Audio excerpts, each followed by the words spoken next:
Hi, do you want to know how to do push-ups? Well, keep watching and I'll show you how.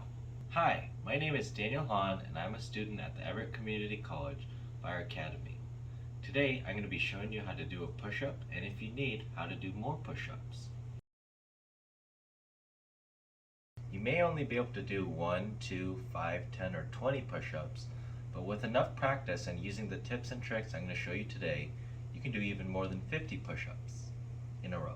The muscle groups you'll be working on and strengthening are your pectoral muscles, your deltoids or your shoulders, and your triceps, as well as your core. The angle from your elbow to your body, if at all possible, should be about 45 degrees. If you go up more or make the angle bigger, you'll be working more your shoulders, and the closer you get to your torso, you'll be working more your triceps. Whatever one you choose and the one you practice, you'll get better at. The motion you want to be doing is a pushing motion.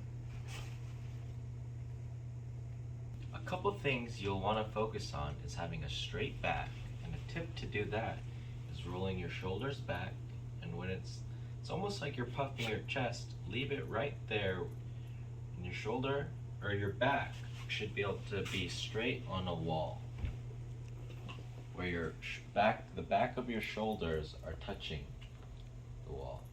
And while you're in that straight position, you're going to be doing the push. Personally, I like to have my legs about shoulder width apart. You can have it a little bit further apart or closer depending on your personal preference. I would put your hands about the level of your pecs or your shoulder level. You can put it about this far, which is about, for me, an arm's length distance of 3 feet. And you just like that. And you can, once you build up to about 20 in a row, you can move on. Once you're comfortable with that, you can move on to an even steeper angle, and I like to use just the bathroom counter. For me, the distance I can make just works perfectly to put my feet against the back of my feet against the wall, and just go down and push back up. For some, you may have to stay at this stage for a little bit, doing a number daily, and then once you feel comfortable doing this, you can move on to the next stage. As you progress in your ability to do push-ups, you can move on to having your legs on the ground and getting your hip off the ground and pushing from there. Your legs carry a lot of your weight, so having them on the ground makes it so you're pushing less and controlling less of your body weight.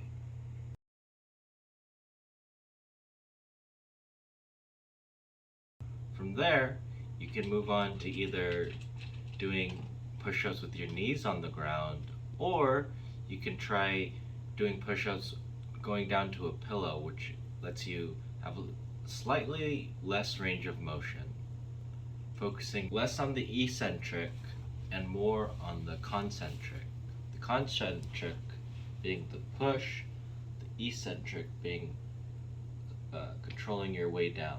Once you're comfortable with doing all of those push-ups, you should be able to do a push-up, what's considered the normal push-up, which is just your hands and your feet making contact with the ground. While you're doing it, you want to make sure your back is straight and about parallel with the ground. Remember, you want to push through the palms of your hand, and when you are pushing, you want this to be as straight as possible, not curved from the ground. If you want to make the push-up a little bit more challenging, you can add weight.